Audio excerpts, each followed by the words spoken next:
This is Colin Dixon with nScreen Media, and I'm speaking to Roland Sars, who's CEO of Media Distillery. Welcome, Roland. Hi, Colin. Thanks for having me. And we are talking about a very important topic, which I think you probably don't think about as much as maybe you should, and that is the graphics in the guide. But before we get to that, Roland, why don't you introduce Media Distillery? Sure. So Media Distillery is a software company that applies artificial intelligence to video. And by analyzing video, we basically understand what is inside in terms of topics, in terms of moments, in terms of time markers when programs start and end or commercial breaks, and what interesting visuals might be, as we're going to talk about a bit later. And all of this helps TV operators, pay TV operators, and broadcasters to make their video platforms more engaging for their consumers. Right. Now, when we talked before, this was all the way back in 2019 at IBC in person, which I hope we can one day do again very soon. We talked a lot about the influence of graphics on people in the guide. And I know personally it is tremendously influential. I think probably more influential on me than the actual description. It's the graphics first and then the description that really draws you in. So this is one of the things that Media Distillery has really zoomed in on as an acute need, right? Yeah, correct. So we have launched a product called Image Distillery. And what this product does is basically enhancing the visuals with which video assets or programs in the TV guide can be advertised with, or can be displayed with in a more appealing way than the standard imagery that is often visible.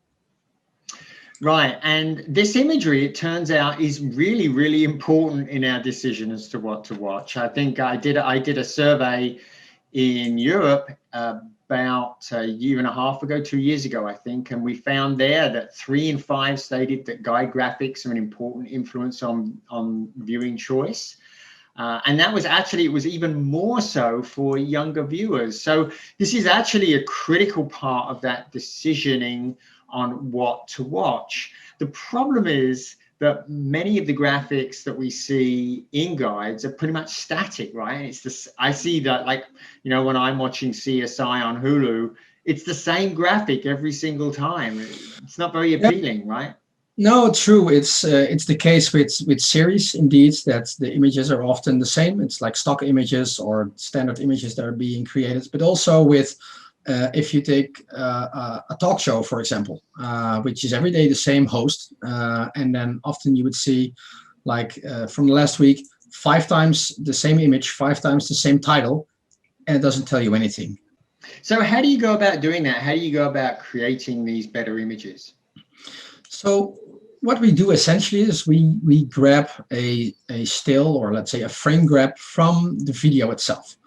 And well, that in itself is not revolutionary, but we think that the way we do it is quite unique, because what we do is we basically generate like screenshots every second, or to a second, to 2 frames a second. I'm not exactly sure, but quite a lot of frames we extract from the video content itself.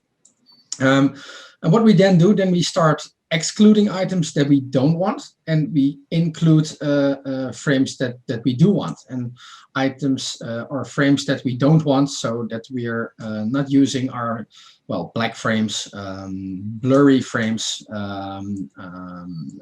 let's say frames with motion blur in it, frames with an overlay, like an announcement or anything like that.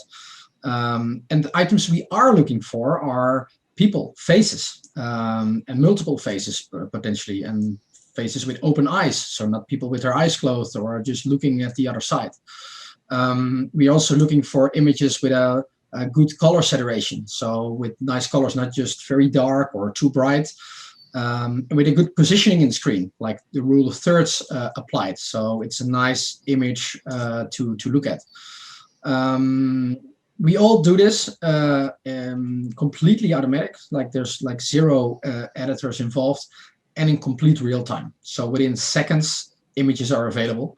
And as a last step, we can actually crop the image in such a way that, let's say, the positioning in the screen is the best, and potential channel logos might be cut off to also avoid a logo conflict, because what we often see is that operators are inserting the channel logo again when the asset is made available for replay.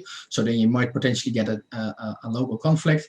So by cropping the image in such a way that, let's say, there's no of such elements visible anymore, you get a unique and clean image that we can also create automatically in various sizes. So for different, for the set-top box, for an iPad, let's say, for different ways that video platforms are displayed on different devices, basically. Can you actually pick out specific actors or people in that shot? Yes, we can. So we can see, for example, if there's well, let's say there's a talk show, say the Graham Norton show, if you will.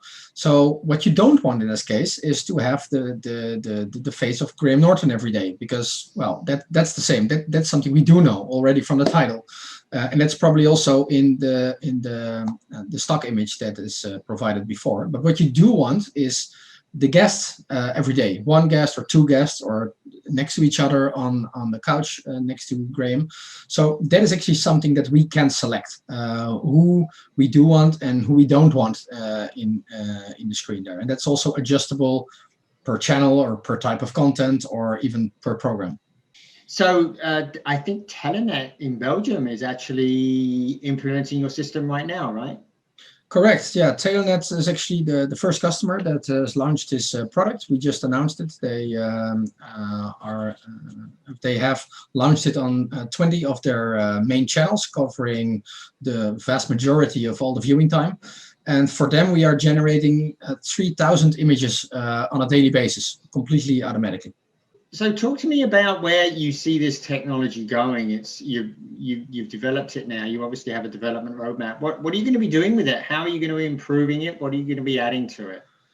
So there are a few items that we're going to add to it. So first, specifically for the images, we are planning to also create different images for different demographics.